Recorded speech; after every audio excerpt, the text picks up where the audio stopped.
Buenas noches con todos. Qué gusto poder verles nuevamente. Entonces vamos a empezar con algunas cuestiones más de las que ya estábamos viendo, alcanzamos a ver la clase anterior.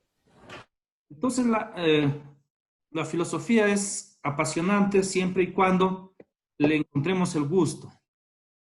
Entonces, les vuelvo a decir, hay que sacarnos los prejuicios que tenemos eh, de las experiencias anteriores o del currículum anterior para asimilar nuevos conocimientos. Quiero empezar con este pensamiento. Cada hombre es un filósofo. Quien piensa poco se equivoca mucho.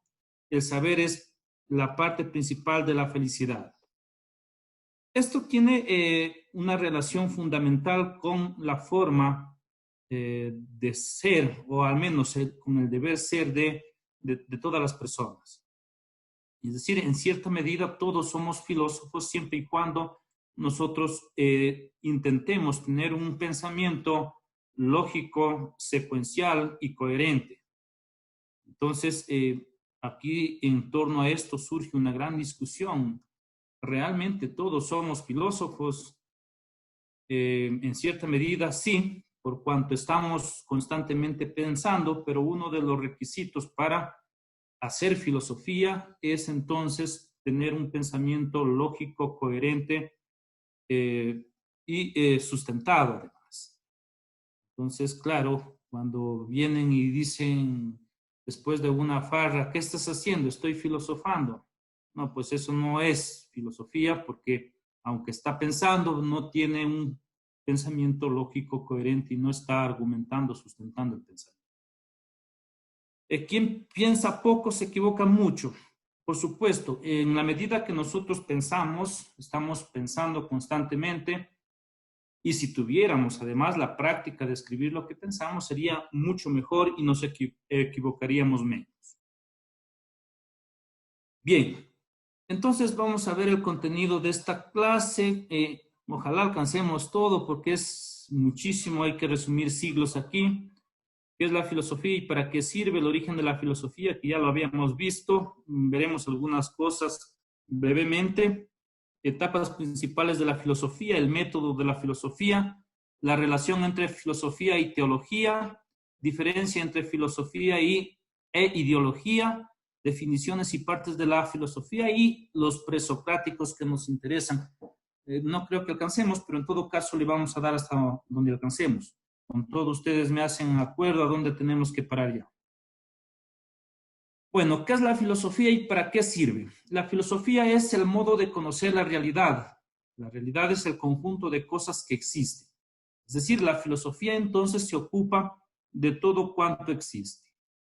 Es decir, no selecciona un tema específico, sino que en modo general, en modo global, intenta explicar todo cuanto existe.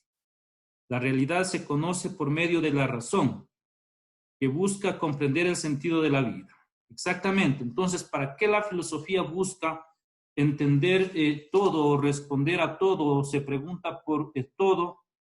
Justamente para dar sentido a la vida, porque el ser humano es por excelencia un ser, digamos, curioso, que se asombra por lo que rebasa los límites de conocimiento, de concepción o de asimilación. Entonces se está preguntando y quiere dar respuesta a todo aquello que de alguna forma le causa asombro o curiosidad.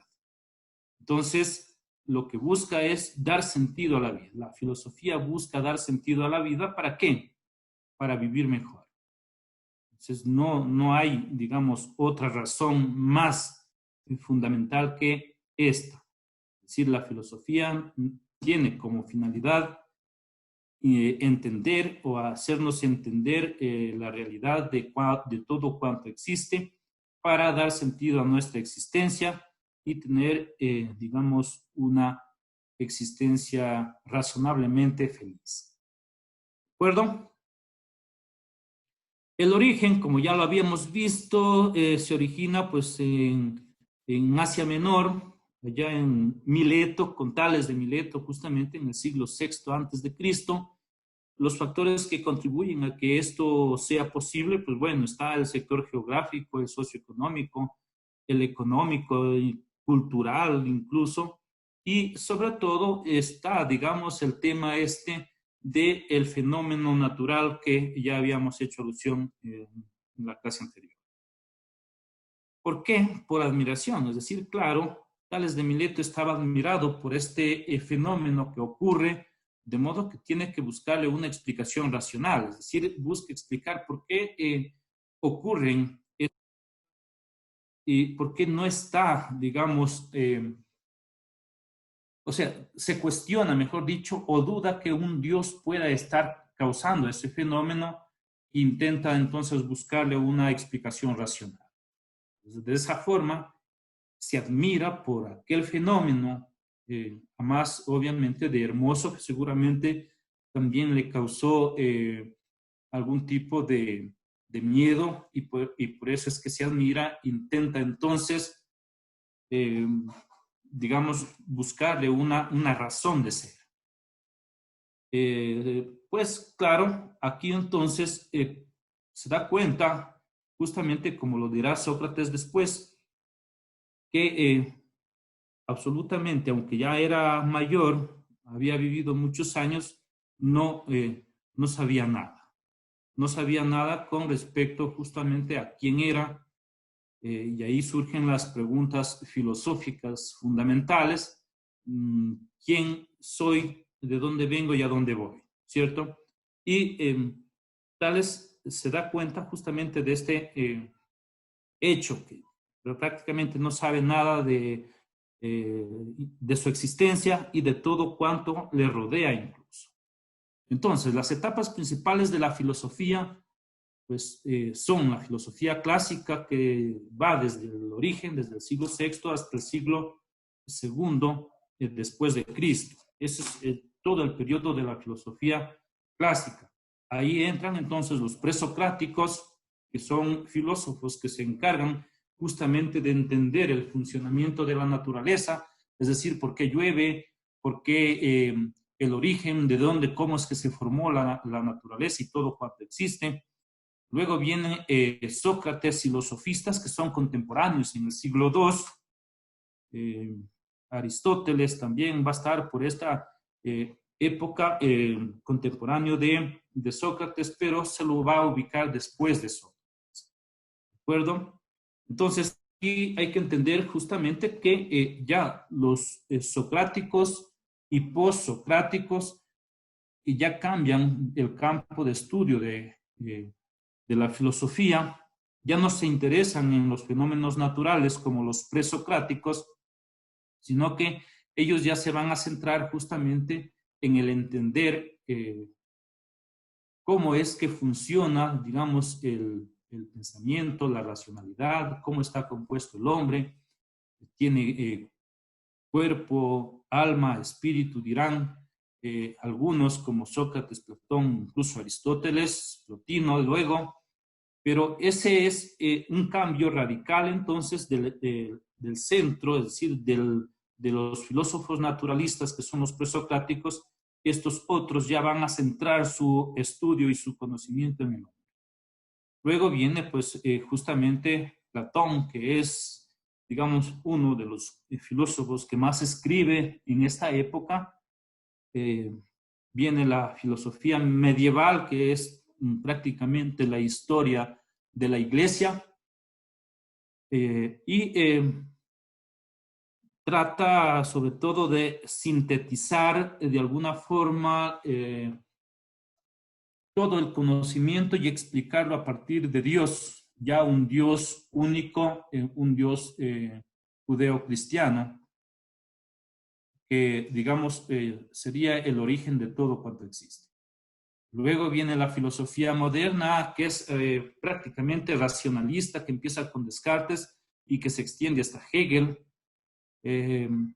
Prácticamente es una filosofía subjetivista porque nuevamente hay un paso o un salto, como lo mencionaba la clase anterior, desde un teocentrismo, que es la filosofía medieval, a un antropocentrismo, se vuelve a centrar entonces esta filosofía en el ser humano, es decir, en la cultura, en la racionalidad, en todo cuanto le afecta al ser humano. El centro de estudio es el ser humano en esta filosofía moderna. Y luego vienen las filosofías contemporáneas. Uno se habla de muchas corrientes filosóficas contemporáneas que prácticamente abarca el siglo XIX y siglo XX. Y tiene que ver o que terminan justamente con la crisis de la modernidad, es decir, la crisis de sentido. Es decir, si la filosofía se ha encargado de dar sentido a la vida, a la existencia, en esta época contemporánea, incluso en la que estamos viviendo nosotros, existe una crisis de sentido, que prácticamente es la crisis de la modernidad y que se va a identificar entonces como un periodo de crisis de la razón. Es decir, entra la razón en crisis por diversos fenómenos. Entonces, pero bueno, eso lo vamos a ir desarrollando cuando lo vayamos viendo. ¿Cuál es el método de la filosofía? Justamente parte de un objetivo que es descubrir la verdad. Es decir, la filosofía lo que le interesa en forma general es descubrir y conocer la verdad. ¿Cuál verdad? El tema es aquí que tenemos como verdad, digamos, un elemento nada concreto, sino más bien subjetivo, pero que está al menos como idea en forma general. Entonces, lo que se intenta es conocer justamente cuál es esa verdad de todo cuanto existe, es decir, quién originó lo que nosotros conocemos, incluso a nosotros mismos. Entonces, ahí surgen preguntas importantes, digamos, por deducción, que es el método de la filosofía, vamos a llegar entonces a un, digamos, ser omnipotente, omnipresente, que lo puede todo como principio, pero viene la pregunta entonces, ¿quién originó el origen? Entonces ahí vendrán filósofos y teólogos, incluso como Santo Tomás, van a identificar a este principio como la causa no causada de lo causado. Es decir, suena bien, pero eso tiene connotaciones importantes que las desarrollaremos en la medida que vayamos avanzando en la filosofía medieval. Bien, entonces, ¿por qué el hombre es limitado y no puede alcanzar la verdad en su totalidad? Este es, digamos, el problema que nunca se acaba de responder todas las interrogantes que surgen o que han surgido a lo largo de la historia de la filosofía. Es decir, nadie, absolutamente nadie, puede responder con toda certeza todas las interrogantes que se han planteado a lo largo de la existencia. Es porque tiene, digamos, una limitación. El pensamiento humano tiene una limitación y no puede entender absolutamente todo. Entonces, vamos a partir de ese presupuesto para ir desarrollando todas las interrogantes que a lo largo de la filosofía se han planteado y que merecen conocerse. Es decir, no porque, digamos, vaya a cambiar de alguna forma mi vida o mi existencia, sino porque estas preguntas, este contenido, estos pensamientos de aquellos que han pensado a lo largo de la historia, me pueden ayudar a elaborar mi propio pensamiento con respecto a mi vida, con respecto a los demás, con respecto a la naturaleza y con respecto a Dios. Entonces, por eso es importante ir conociendo qué fue lo que dijeron cada uno de estos pensadores a lo largo de la historia. Tipos de conocimiento, bueno, tenemos un conocimiento vulgar, un conocimiento científico, un conocimiento filosófico y un conocimiento sobrenatural. El vulgar es el conocimiento que el común de los mortales tiene.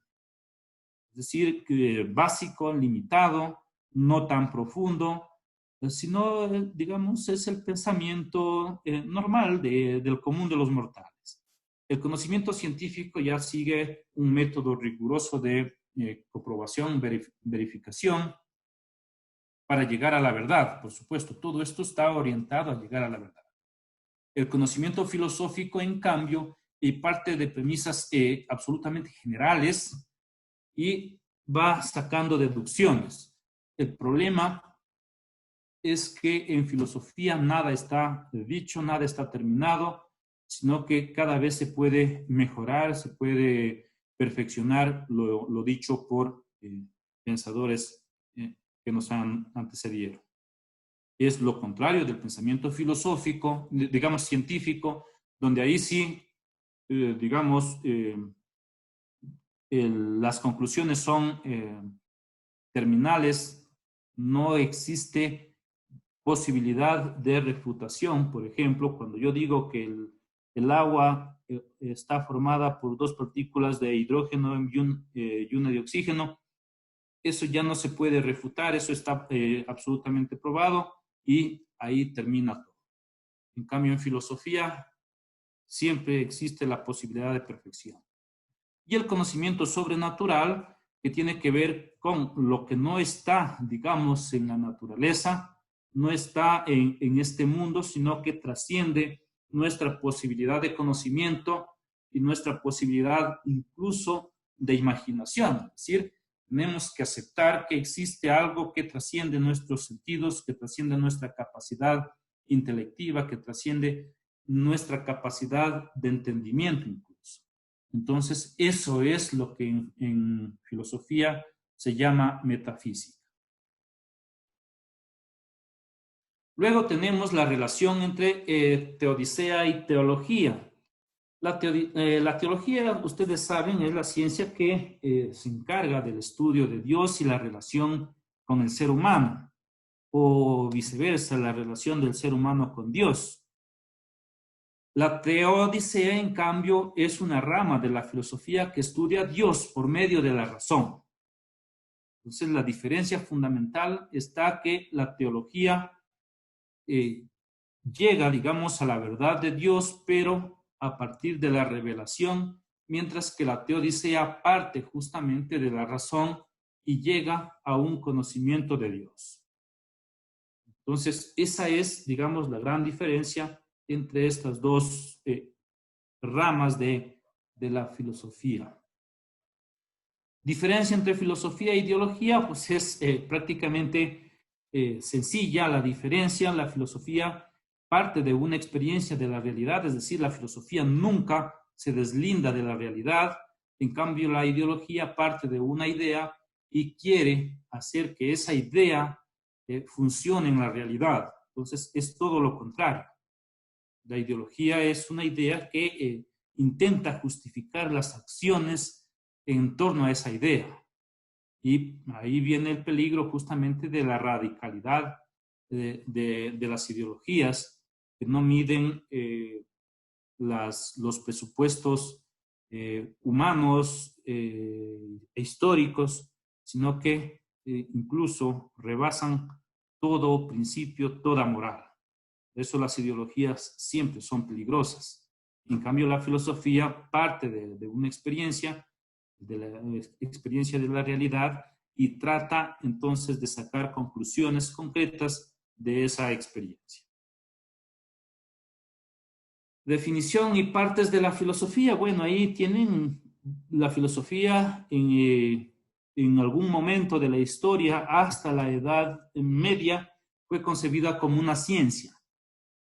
Luego, a partir del siglo XIII, cuando se empiezan, surgen las universidades y se empiezan a particularizar la filosofía, surgen las otras ciencias, entonces ya no se llama la filosofía ciencia, sino la madre de todas las ciencias.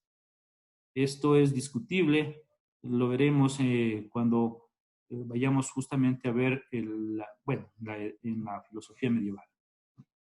Tiene un método, por supuesto, es un método racional deductivo, es decir, parte justamente de lo general hacia lo particular. Entonces, tiene concepciones generales, globales, y esa es la gran diferencia con la ciencia. La ciencia es particularizada, es decir, por ejemplo, recuerdo que había una plaga de unas langostas, eran tal vez unos 12 años en Italia, y entonces llamaron a los científicos para poder controlar esta plaga.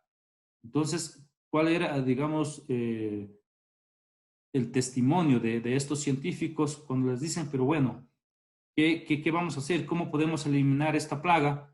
Dicen, el problema es que yo no sé cómo mueren. Yo me encargo justamente de las patas traseras del animal. Eso es lo que yo estudio. No sé cómo puedo exterminarlas. Entonces, ese es el problema. Es decir, hay una particularización de la ciencia eh, en objetos tan concretos.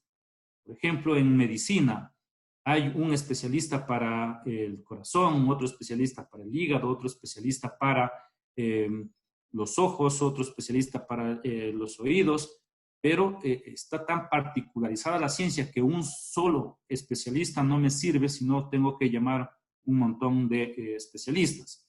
En cambio, la filosofía le interesa más bien lo general, lo global, parte justamente de principios generales para sacar deducciones, conclusiones particulares. Entonces, esa es la gran diferencia.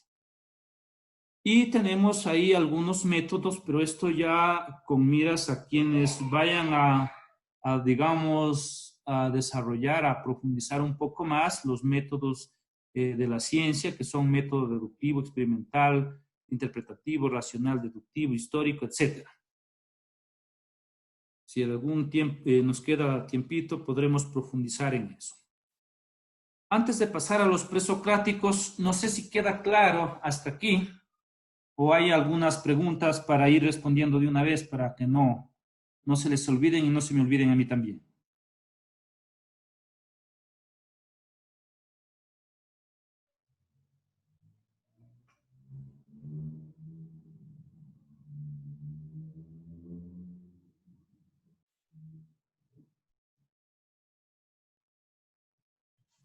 Profe, un gran abrazo. Carlos Fajardo le habla por aquí.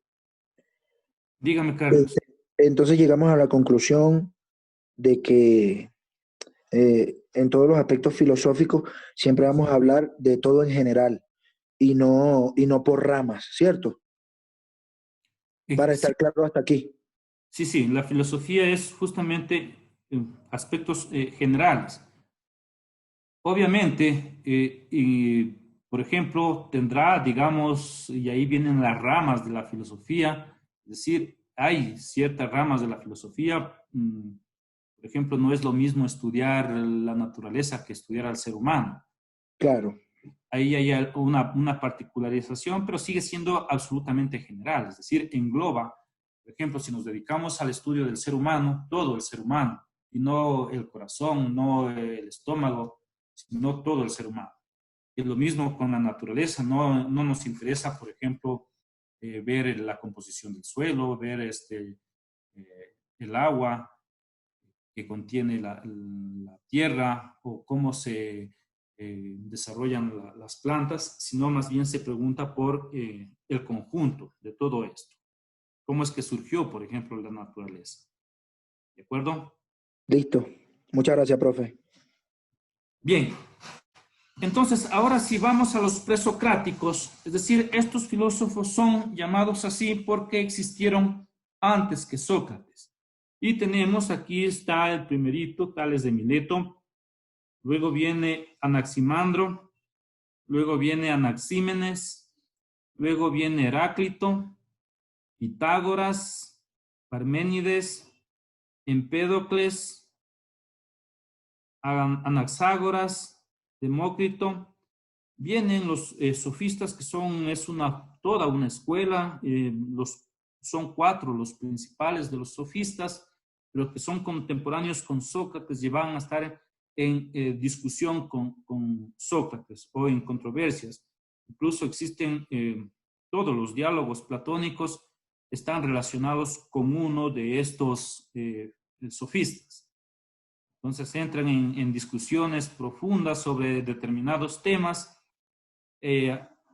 obviamente con una diferencia fundamental, porque mientras que Sócrates es un filósofo que no le interesa otra cosa que, digamos, el conocimiento en sí mismo, a los sofistas ya tienen de alguna forma intereses personales y económicos. Entonces, por eso es que Sócrates acusa a los sofistas de prostituir a la filosofía, porque ellos sí cobran, y ahí viene el origen justamente de las escuelas privadas o pensionadas. Los sofistas cobran por enseñar filosofía, mientras que Sócrates reúne a un grupo y en las plazas enseña filosofía. ¿De acuerdo? Pero estos son los presocráticos los más importantes. Existen otros que tuvieron menos relevancia. Estos son los más importantes. ¿De acuerdo? Lo que les decía, justamente son llamados de este modo por existir antes que Sócrates, y su preocupación principal es justamente entender la physis o la naturaleza. No existe para ellos, digamos, otro interés más que en entender cómo funciona la naturaleza y cuál es el principio de todo cuanto existe. Entonces ahí es donde hablamos de primeros principios y de fines últimos. Es decir, ya estamos aquí, pero todo lo que existe, incluidos nosotros, tenemos que tener un origen. No pudimos haber venido, digamos, de la nada. Tenemos que tener un origen. La naturaleza tiene que tener un origen. El suelo, las plantas, los árboles, los dioses tienen que tener un origen. Entonces, eso es lo que tratan de averiguar estos pensadores, el principio de las cosas y el fin último de las cosas. Es decir, si existen, tienen que tener un fin. ¿Para qué existen? ¿Cierto? Entonces, esa va a ser la preocupación o la gran preocupación de estos pensadores antes que Sócrates. Luego, entonces, vámonos al siglo VI en Grecia. Esta estaba constituida ya por polis o por ciudades-estado. Me refiero a ciudades-estado, aquellas ciudades que tenían un gobierno propio. Es decir, tenían una organización propia y un gobierno propio, más o menos a lo que es un estado hoy en día. Y las ciudades más importantes, está Mileto, está Esparta, está Atenas, está Delfos, Delos, entre otras. Entonces, es en esta, digamos, Asia Menor, todas las costas del Mediterráneo, donde se origina la filosofía, donde se ubican estos pensadores, primero los de Mileto como Tales y Anaxímenes, luego los jónicos o juánicos, que están justamente en las costas de Persia, ¿cierto? Pero todos estos en Asia Menor, en las orillas de Asia Menor, en las orillas del continente, así como en algunas islas pequeñas. Entonces, es digamos, aquí en Tales donde se origina la filosofía, como ya lo habíamos visto en Tales. Tales es un filósofo que vive en Mileto y es ahí donde se origina la filosofía por el fenómeno ya conocido por ustedes. ¿Cuáles son las condiciones de esta sociedad, de esta comunidad? Pues ahí, como eran, digamos, una serie de orillas, ahí están también los puertos más importantes y por eso son ciudades absolutamente comerciales. Además, hay una libertad religiosa impresionante, es decir, no se impone una religión, no se impone adorar a un solo Dios, sino que existen dioses para todos los gustos. Entonces, aquí, justamente en esta sociedad, es donde surge un pensamiento como el pensamiento filosófico, el pensamiento racional. Entonces, este pensamiento racional que busca deslindarse de la concepción mítico-mágica de la interpretación de la naturaleza, de la realidad, sino que ahora busca entonces una explicación racional. Es decir, Tales era, digamos, un matemático, estudioso de la aritmética, hacía cálculos impresionantes. Por ejemplo, podía calcular las distancias solamente con fórmulas. Entonces, en este sentido, va buscando una explicación racional al fenómeno del eclipse solar. Y es ahí, entonces, cuando nace la filosofía y empieza entonces un proceso de racionalización, es decir, vamos dejando a un lado la concepción o la explicación mítico-mágica para pasar a una explicación racional. Entonces, es, digamos, el origen de la filosofía en esta época, siglo VI, en Mileto, el primer pensador que, digamos, da origen a la filosofía es Tales, y además, aquí parte justamente el proceso de racionalización. Ahí les pongo el mapa para que ustedes vean, entonces, todo este es justamente lo que les digo, una serie de islas. Aquí está Troya, por ejemplo, la de la Ilíada y Odisea. Aquí está Jonia, aquí está Lesbos, Samos, Éfeso, Mileto. Y es donde se origina la filosofía, justamente. Aquí está Delos, acá Atenas, Tebas.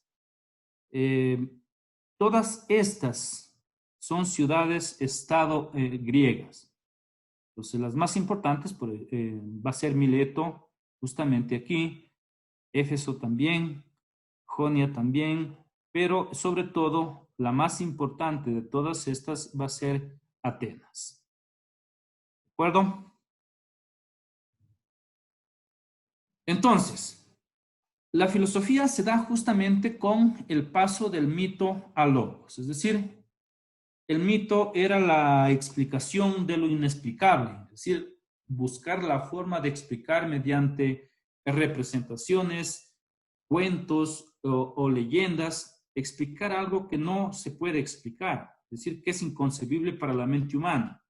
Pero con el nacimiento de la filosofía, entonces se pasa del mitos al logos. Logos es racionalidad, palabra, ciencia incluso. Entonces se pasa de una explicación mitológica a una explicación racional.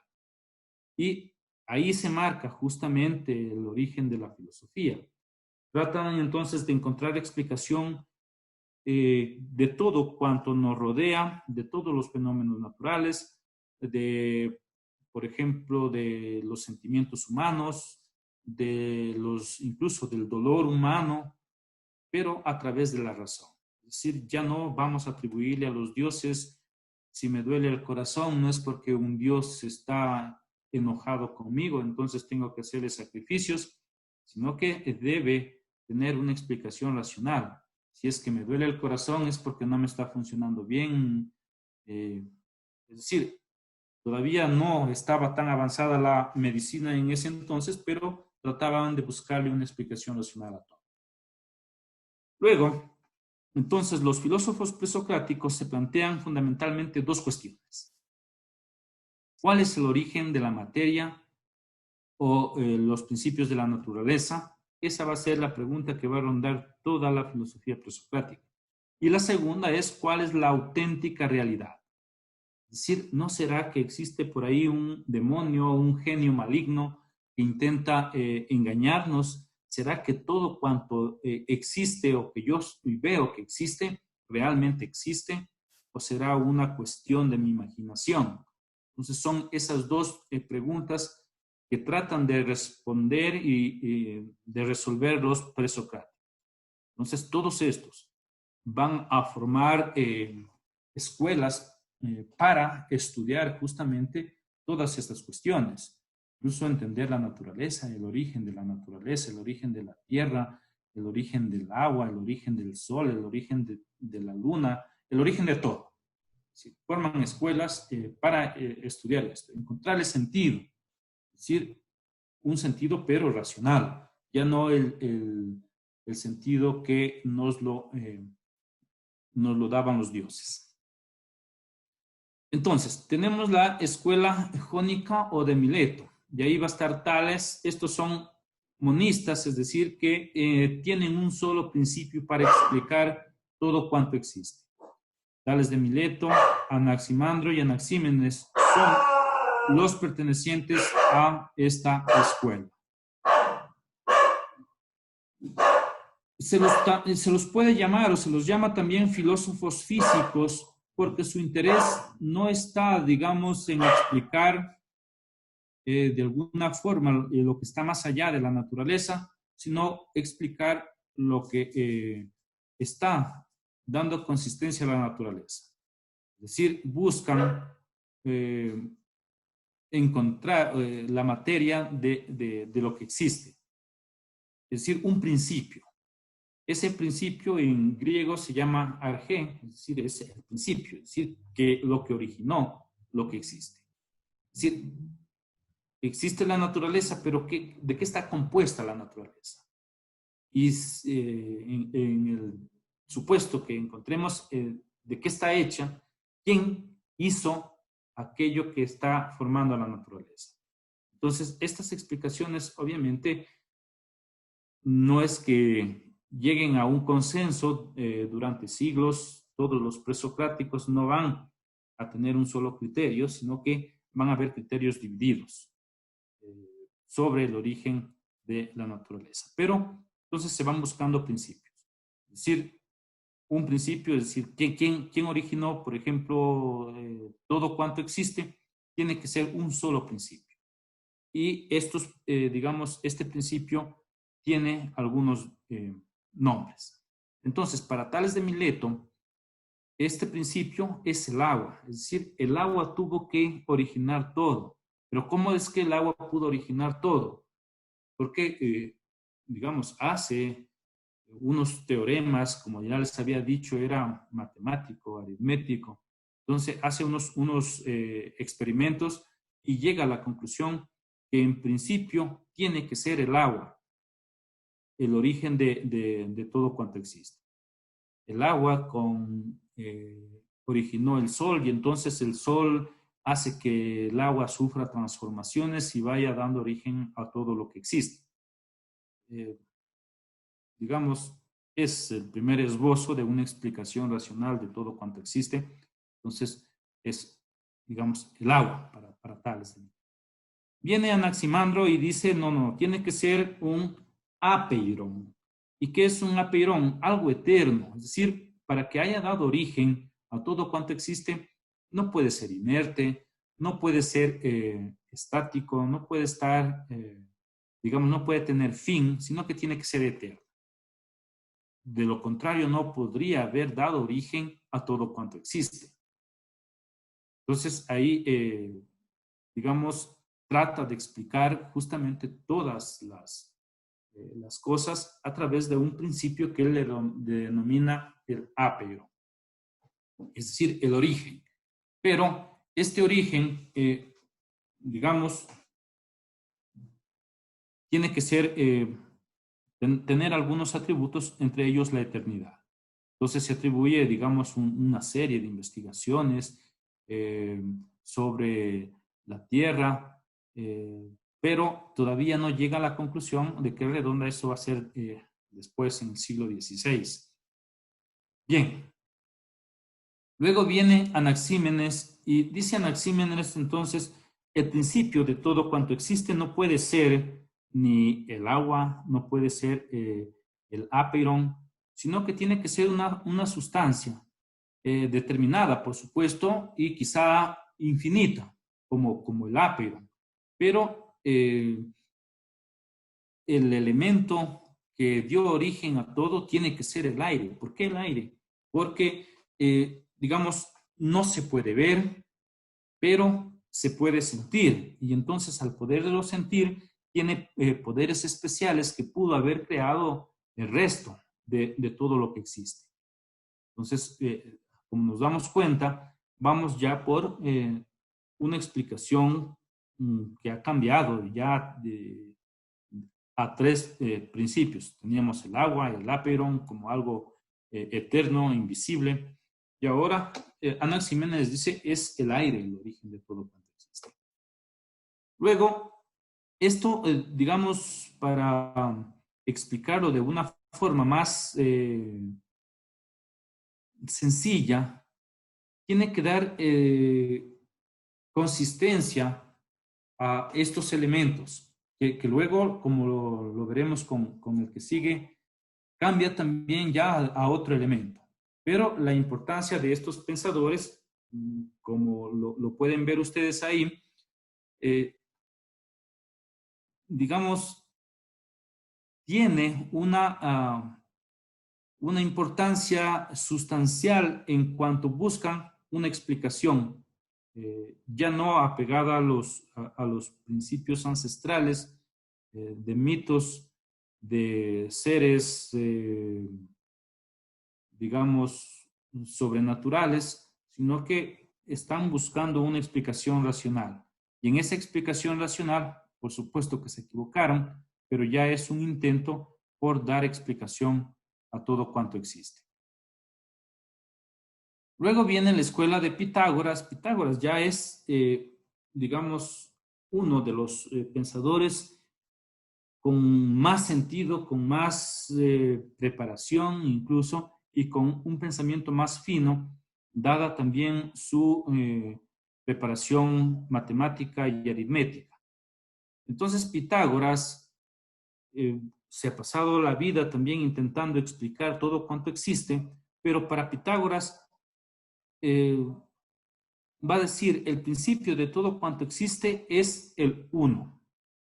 No puede, digamos, existir otro principio. Así como los números para los griegos empiezan con el 1, el principio de todo cuanto existe tiene que ser numérico, tiene que ser el 1.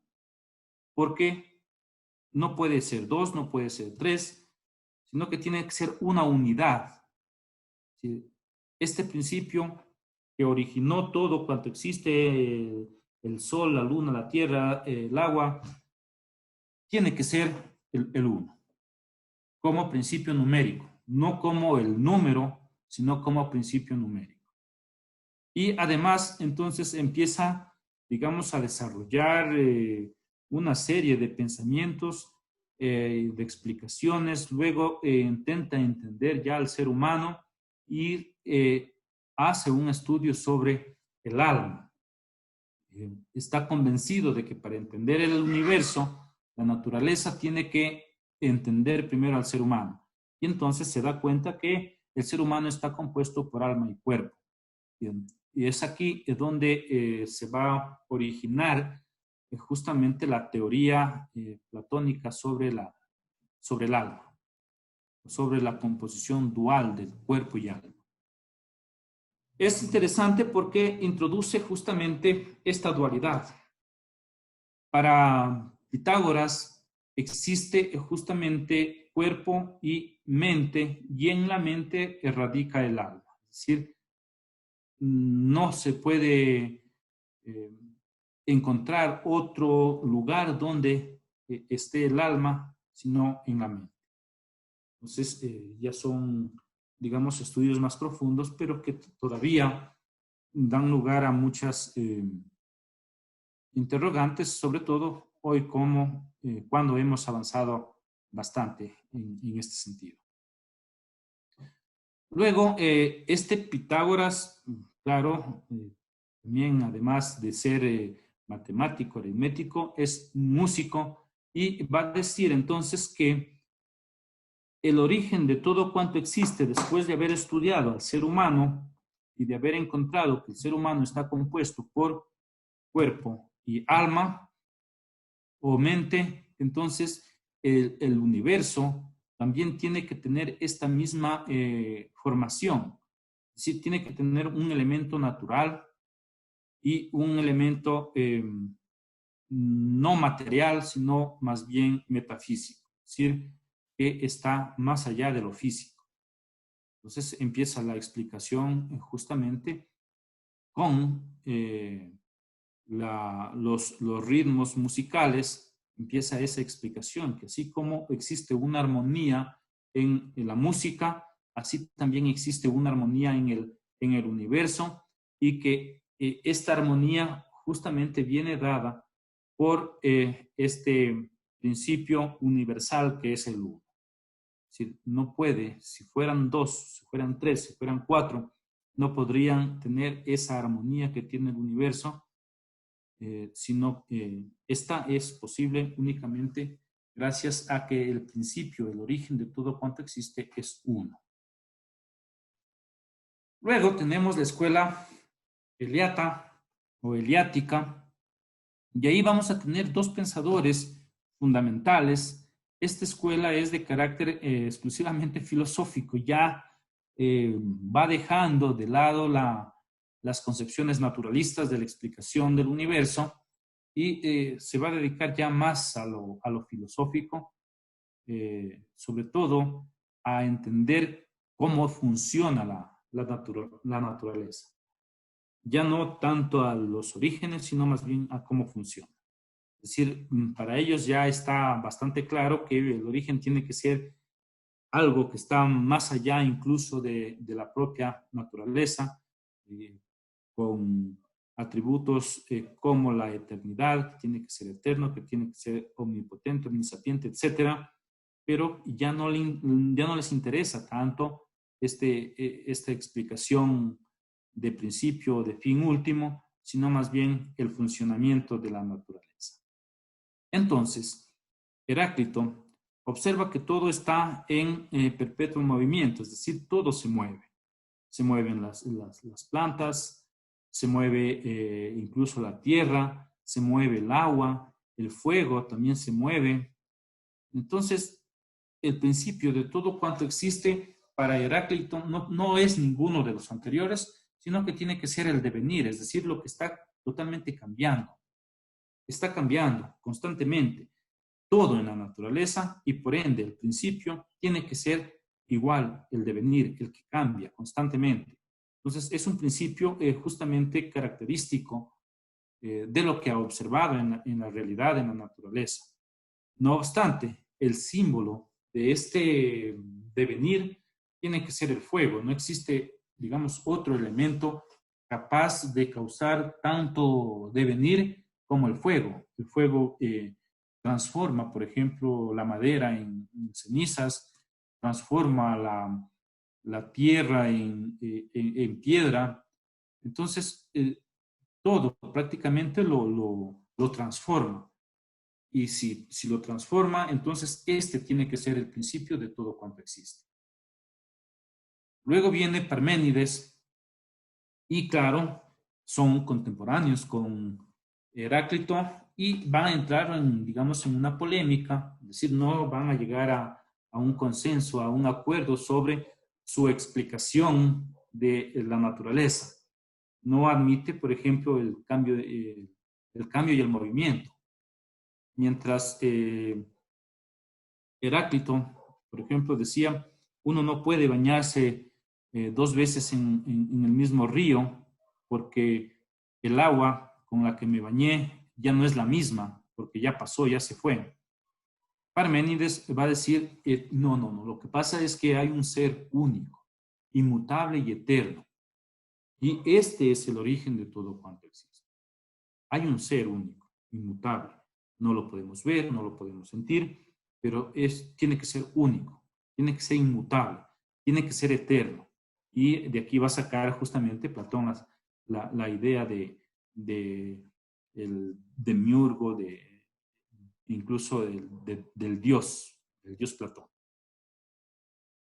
¿De acuerdo? Entonces, Parménides se centra justamente en dos elementos de la naturaleza humana para explicar todo cuanto existe. Por un lado están las sensaciones y por otro lado está la razón. Entonces muestra justamente cómo digamos, el ser humano tiene sensaciones, dolor, miedo, apego a ciertas cosas, apego incluso a la misma naturaleza humana, pero, es decir, sentimientos. Pero por otro lado está justamente la racionalidad. Entonces, esto, digamos que es tan humano como los sentimientos, incluso la animalidad que tiene el ser humano, tiene que corresponder a una clase de materia, mientras que la racionalidad, el pensamiento, lo eterno, lo inmóvil, tiene que ser, digamos, de otra naturaleza. Entonces, esto va dando forma justamente a la teoría platónica de la dualidad del ser humano, cuerpo y alma, como ya lo habíamos visto también en el filósofo anterior. Entonces, es decir, se va armando ya una teoría, es decir, ya no es uno, sino que ahora son dos, y Platón va a retomar justamente estas ideas para sostener que el ser humano está compuesto justamente por cuerpo y alma. Entonces, es aquí donde trata de explicar Parménides que existe un ser en cuanto ser y un ente en cuanto ente, es decir, nuestra naturaleza como entes o como seres, digamos, que devienen de otro ser único, inmutable y eterno, es diferente. Entonces, este ser es ser, es decir, existe. El ser es ser, dice Parménides, y el no ser no es. El ser es y el no ser no es. Entonces, este ser es porque existe. Es decir, ahí viene justamente la naturaleza o la definición de ser. El ser es porque ha dado origen a todo lo que es decir, a todo cuanto existe. Esta terminología es un poco compleja y puede enredarnos un poco. Pero cuando decimos el ser es, entonces estamos diciendo que este ser tiene existencia propia, existe por sí mismo, es en realidad, existe. Y el no ser no es. Entonces, lo que no existe, no existe, no es. Entonces, ahí identifica un ser y la nada, justamente. El ser es y el no ser no es decir, no es nada.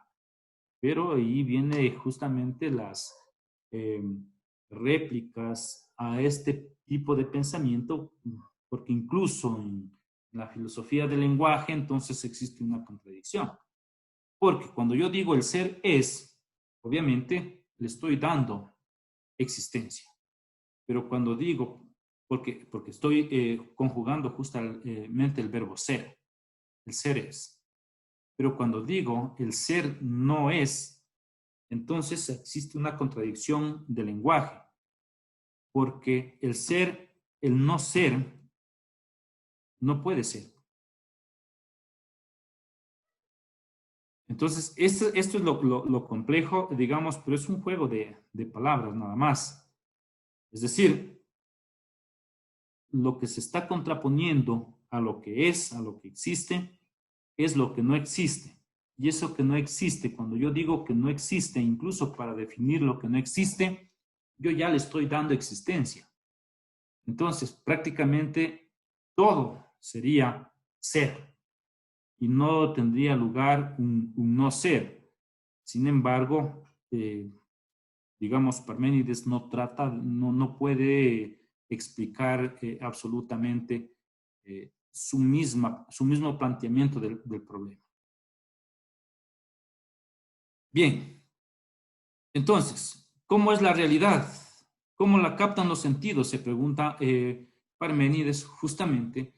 Y podemos ver nosotros en el gráfico que tenemos cómo es que cambia. Es decir, yo veo ahí un vaso que tiene, digamos, un decoro o que se puede ver, pero lo que está en el vaso o el vaso tiene, digamos, esos colores o es que esos colores están en la pared, por ejemplo.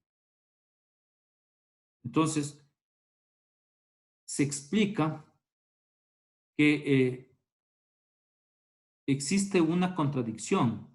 Entonces, digamos, las cuestiones naturales del ser humano, como los sentidos, como el pensamiento, como la imaginación, como incluso la animalidad, no son tales, sino que nos pueden engañar, es decir, en los sentidos, lo que estamos viendo no es real, no existe en definitiva.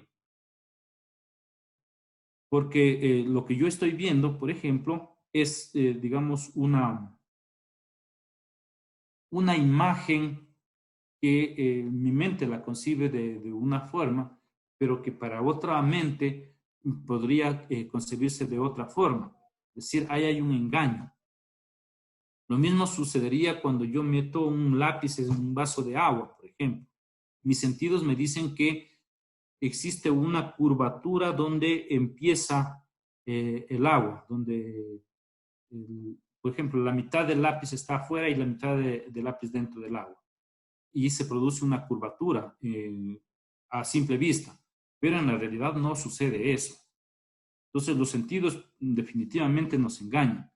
Y por eso entonces aquí Parménides va a desarrollar una teoría que todo, digamos, todo es en definitiva devenir, como ya lo había dicho Heráclito, pero todavía le atribuye cierta tragedia además, es decir, que todo lo que existe, existe, pero en detrimento de la muerte de otros, es decir, hay opuestos aquí.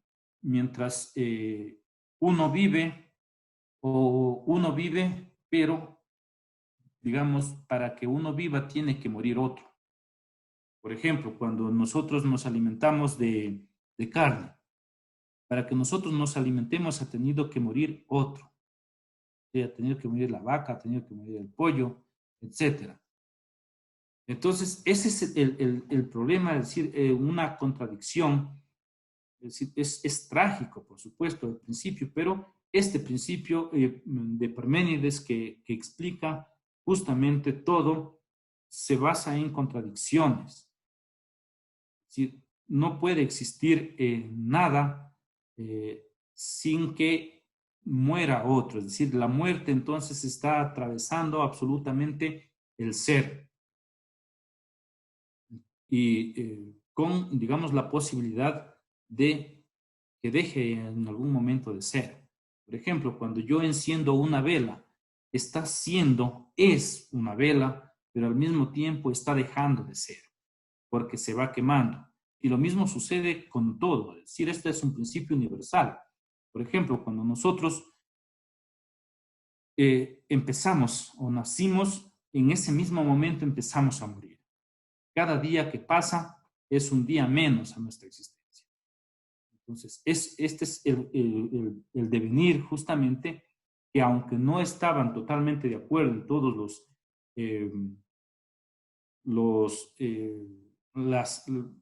los principios que sustentan el devenir entre Parménides y Heráclito, sin embargo, comparten ciertos elementos. Entonces, este devenir se origina justamente en una tragedia, en un principio de contradicción. Entonces, para Parménides, la explicación de todo cuanto existe es un principio de contradicción.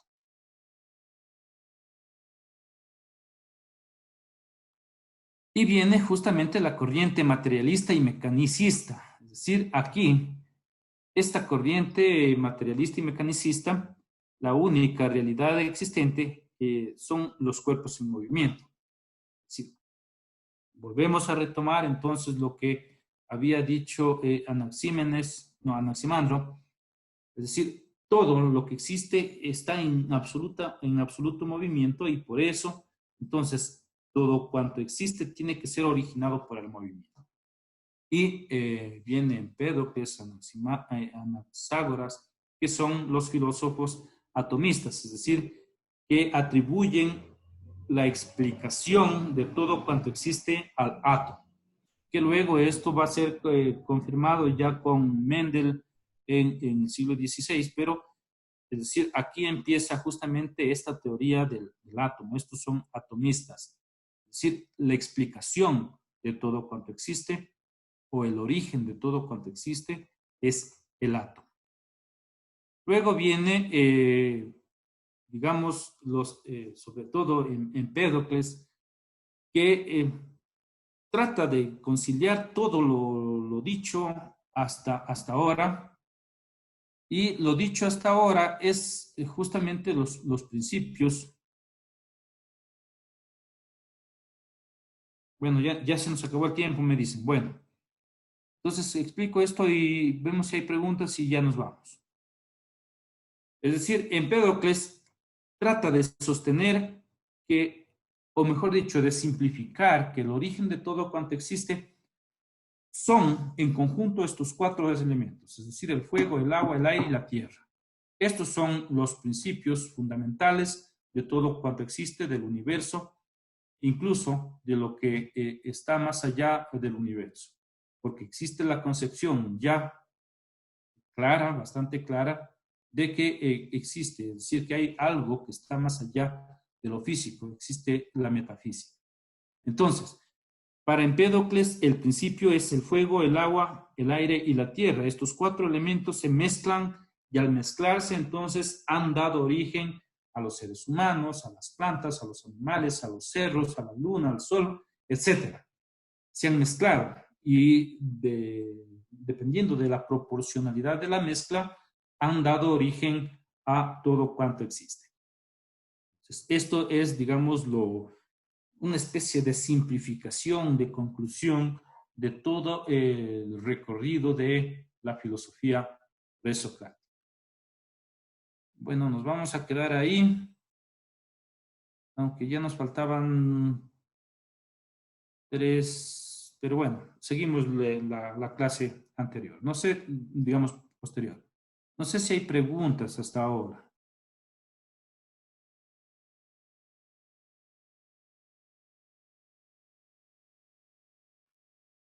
¿Qué dicen?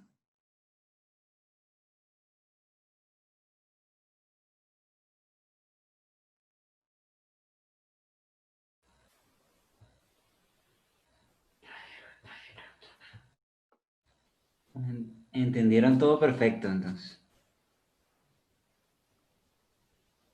Hay que dar otra repasadita, si han de estar estos por ahí, ¿cierto? Seguro. O si no, ya les dejo aquí les dejo mi correo para que me escriban cualquier cosa. A ver si profe, si nos mandas ¿cómo es?